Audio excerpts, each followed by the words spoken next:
Welcome to Mutual of Omaha's Wild Kingdom. I'm Peter Gross, co-host of the original Wild Kingdom with Marlin, Perkins, and Jim Fowler. In the early days of filming wildlife, as you'll see tonight, researchers had to capture animals in order to observe and learn from them. But that's no longer the case today. Modern technology such as drones and satellite tracking offer new ways to study animals in their natural habitat with less intrusion from human touch. Wild Kingdom set the gold standard for nature programming and introduced generations of young people to the wonders of the natural world. Fortunately, the successful research that began with our original series helped many animals make a comeback from the threat of extinction. And that's good news for the Wild Kingdom. So sit back, relax, and enjoy Mutual of Omaha's Wild Kingdom. One of the great challenges in the Wild Kingdom is to stop the 180-mile-an-hour power dive of a falcon.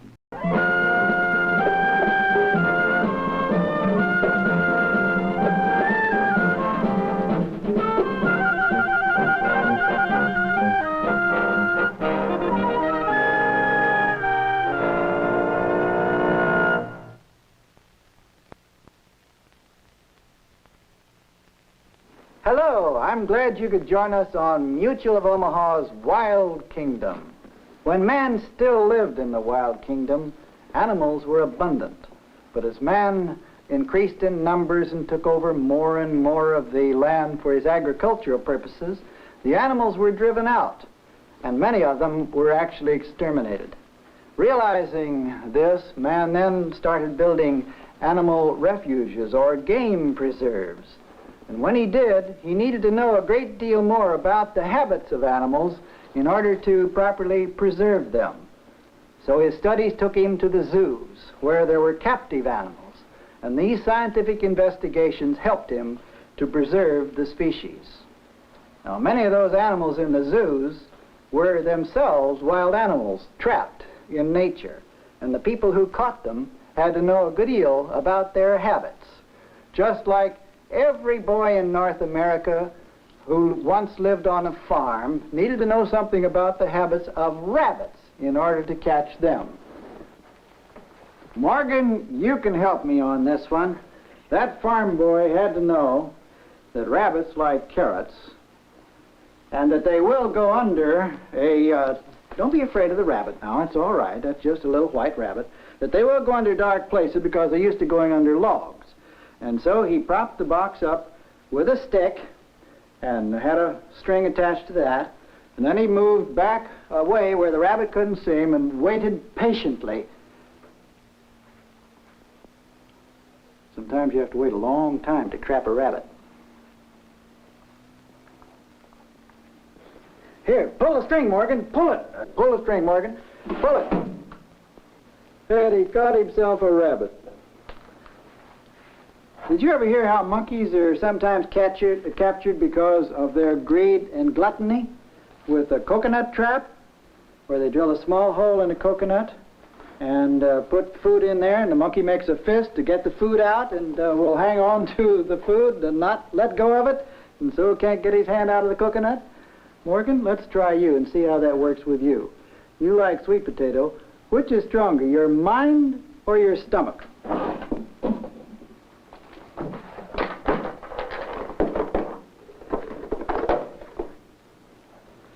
Try again.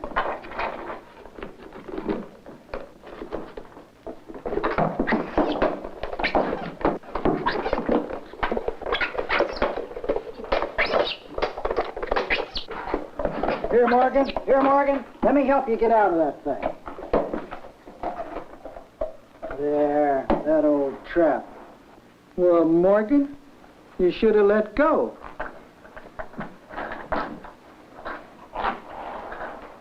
Before we go into the wild of the Wild Kingdom for our first capture story, let's go into the laboratory where that story begins.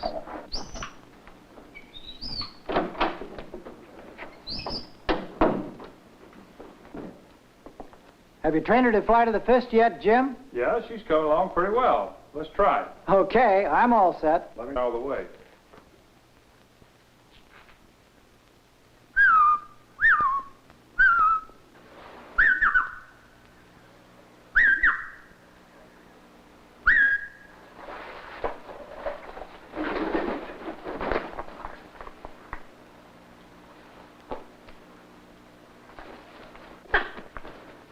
This is the famous peregrine falcon, thought by some to be the fastest bird in the world. They even say he has a diving speed of 180 miles an hour. Jim, can you verify that? Yeah, we might even see it in the room here in a minute. Yeah. Let me get her over on my fist. Wait just a minute now. Come on. Atta girl. Shush. In fact, Marlin, this bird flies at such a fantastic speed that it's very hard to trap. You can't use a very fine net placed on the ground like you do with most birds, because actually at 180 miles an hour, this falcon will go right through it. Like a bullet.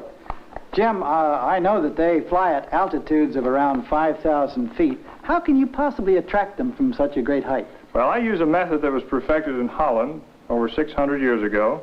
It's called the Dutch method, and this is a bow-net trap. I use it on migration, and I usually place it along a beach. And the first thing I'll do is set up a pole about 30 feet high with a line attached to the top. Then partway down the line, I place a pigeon in a special vest. And this pigeon will serve to lure the migrating falcon down to the vicinity of the trap. He's got a box to hide in until I'm ready to pull him out. A little distance away, I tie a second pigeon to another line.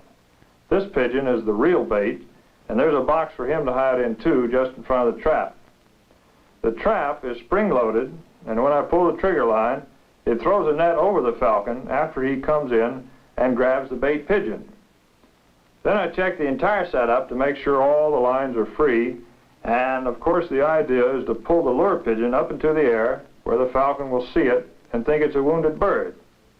Then after the falcon has made a few passes at this pigeon, I let him escape into his box and quickly pull the other pigeon to bait the trap.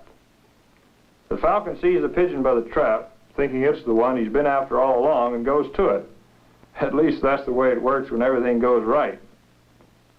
Of course, I have to keep out of sight, so I work from a blind. I pull the line to draw the lure pigeon out of the box. Then I wait for a migrating falcon to fly over, and I usually wait and wait. On this particular day, I'd been in the blind a little over 2 hours before a falcon appeared. Suddenly, there it was.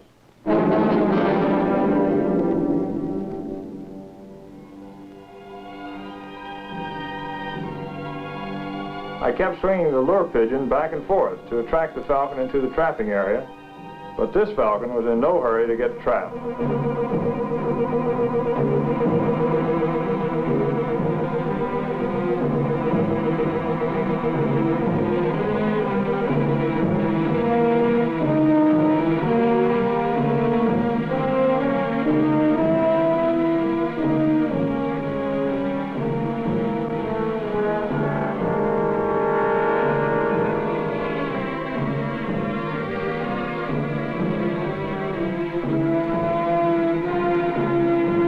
Just as I was ready to drop the lure pigeon so he could escape into his box, the falcon put on an additional burst of speed and grabbed the pigeon as he went by. At this point, if I had not been able to shake the falcon off, there would have been no way to get him over to the trap. But it was too late anyway, because he made one more pass and flew off, apparently suspicious of the whole thing.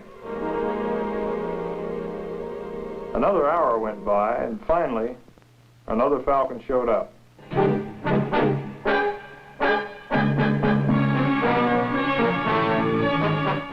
This time I let him make one pass, and on the second pass I dropped the lure pigeon, yanked the bait pigeon out of the box, over into the trap, and that falcon took one look at him and he was all over him.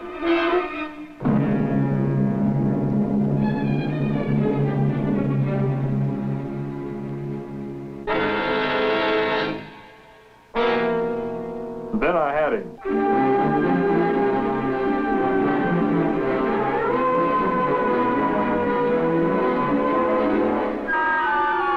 In taking the falcon out of the trap, I put a hood on his head to calm him down.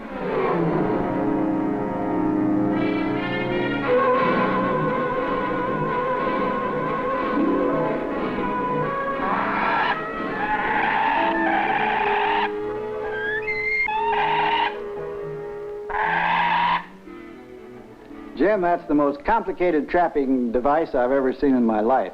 and one that requires a knowledge of the habits of birds in order to make it work. I noticed that the bird was pretty upset when it came out of the trap, but now she seems quite secure sitting on your fist. Well, she feels much safer now, and that's why she's sitting there. There isn't much danger in catching a rabbit, or perhaps not even a falcon or a monkey. But when you try to capture the largest poisonous snake in South America, then that's a completely different story. There are several ways of catching poisonous snakes. One is with a leather strap noose, like this one, that'll tighten up around his neck and hold him firmly. Another one is with elongated tongs that will hold him also by the neck so that he can't get away. But if you're going to catch a snake that deservedly has the reputation of being the most feared snake in the South American continent, then you may want to use a scoop sack like this. He could easily kill you with one quick bite, but strangely enough, the bushmaster is delicate. And if you hold his neck firmly, he'll lash around and he may break his own back. The largest bushmaster I ever caught was 2,000 miles up the Amazon River in thick jungle forest. First, we had to make a clearing. My good friends Jim Hurlbut and Ross Allen were with me. All right, Marlin, let's try to get the bushmaster out here into the clearing. Okay.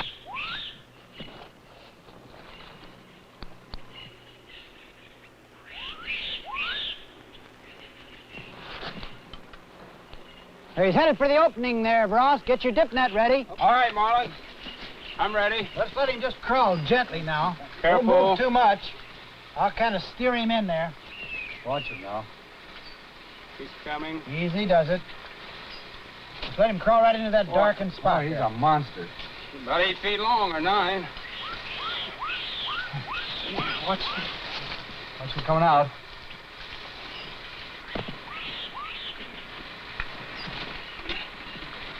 Whoop, his head coming up.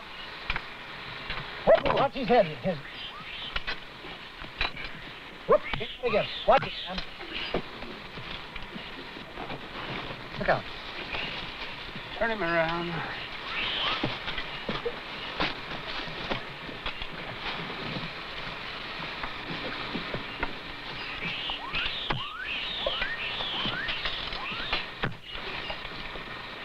Oh, watch it, Ross.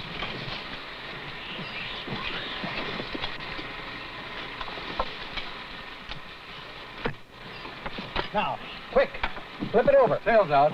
Got it? There.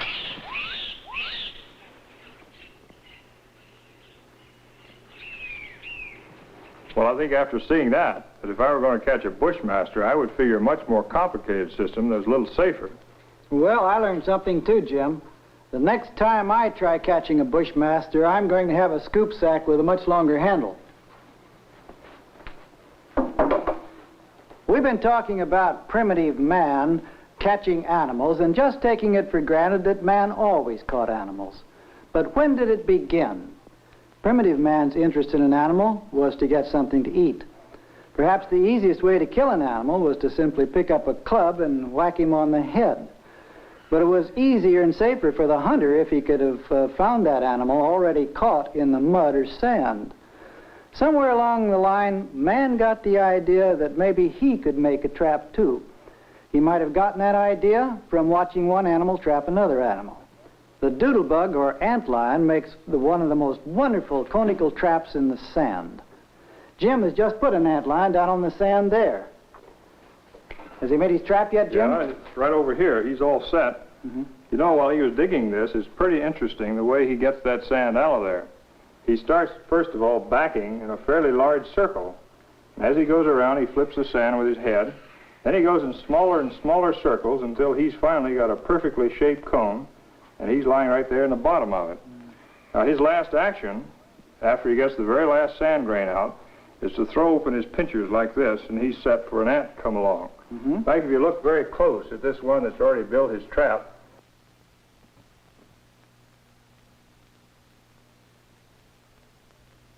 watch how he finishes up the last few turns of this digging. See, he always goes in a clockwise fashion, too. That's rather an unusual thing. I wonder if he always goes that way, I huh? don't know. It certainly is going clockwise. Now, he kicks that sand sometimes about 6 inches, I notice. Mm-hmm. And then, when he gets that last grain out and everything balanced just right, see him throw open his pinchers there? Yeah, he's all set. In fact, after all this, I think this guy deserves an ad. Oh, I do too. This one out here. He must be pretty hungry because he certainly dug that in a hurry. Notice the ant slides right down to the bottom. Yes, he does. He can't And make it out. there the antline's got him. In fact, the antline kicks up sand. The minute he feels any vibration on this sand at all.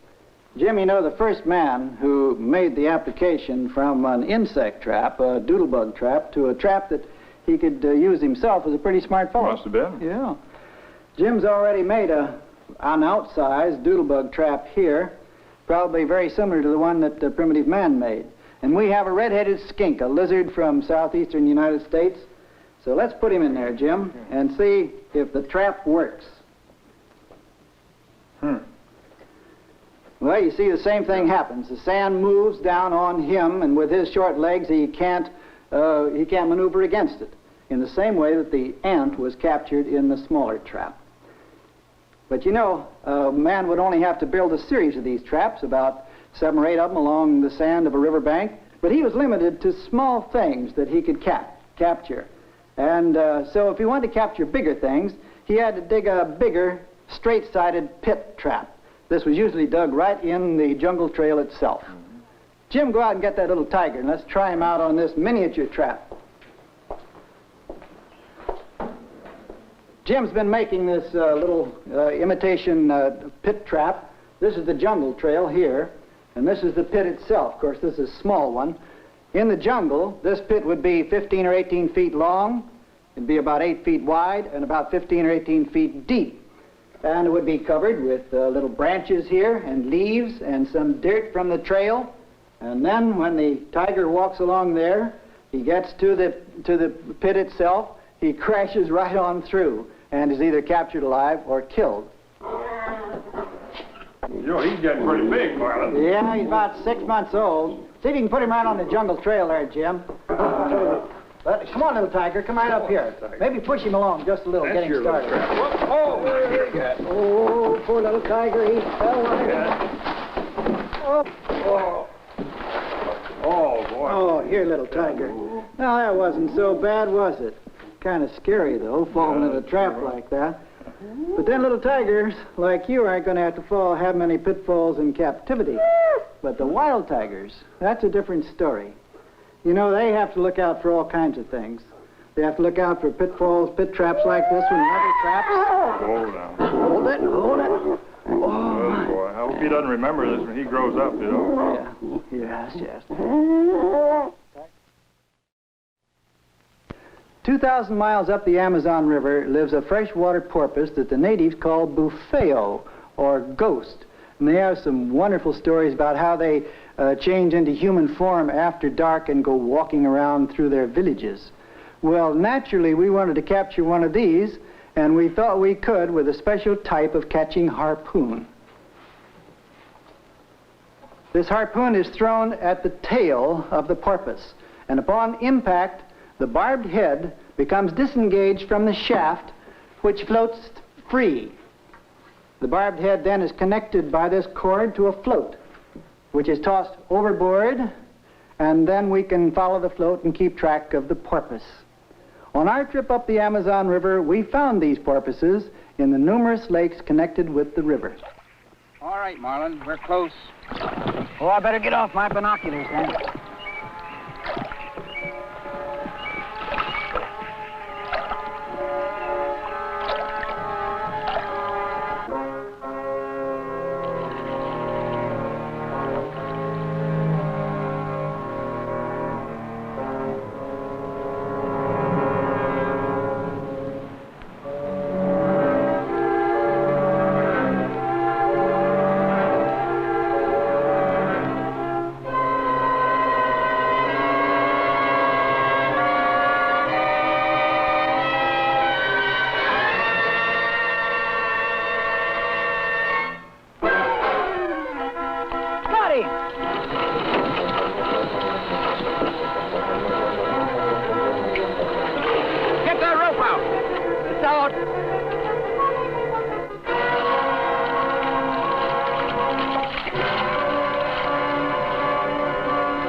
worked, Marlin. Yeah, it sure was. I think he's tired now. Shall we haul him in? Let's get him. Look out, Marlin.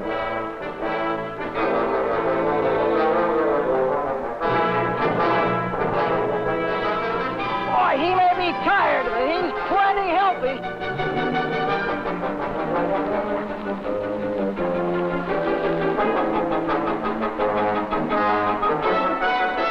What's it?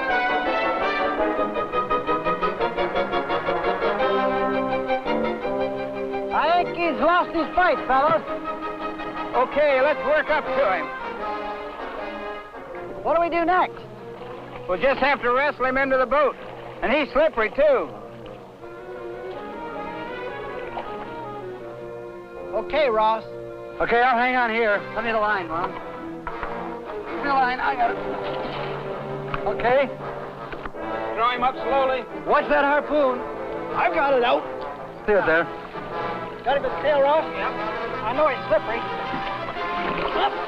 Oh.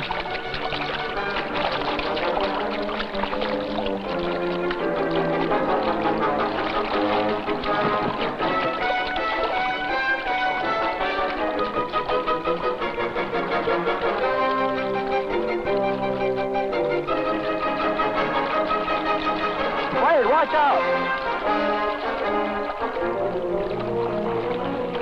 You got him? Okay, I'll get the side down.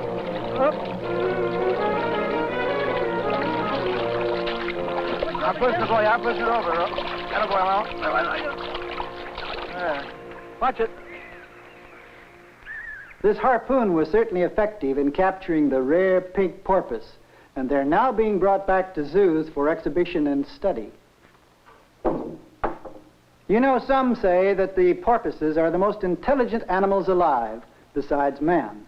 But for my money, I'll take the chimpanzee every time. We've been talking about different ways of capturing animals, Marlin, but you know, I was thinking, I've never tried to capture a chimp. How would you go about doing that? Well, in the old days, they used to capture them in trees that were entirely surrounded by a large circular net. But today, there's a much more modern method. A capture gun that fires a hypodermic syringe loaded with a drug that puts the chimpanzee to sleep. And this is the same capture gun that I took along with me on the Himalayan expedition, looking for the abominable snowman. Jim, put old snowman back here in the corner for me, will you? I'll just show you something. That's an artist's conception of what a snowman might look like.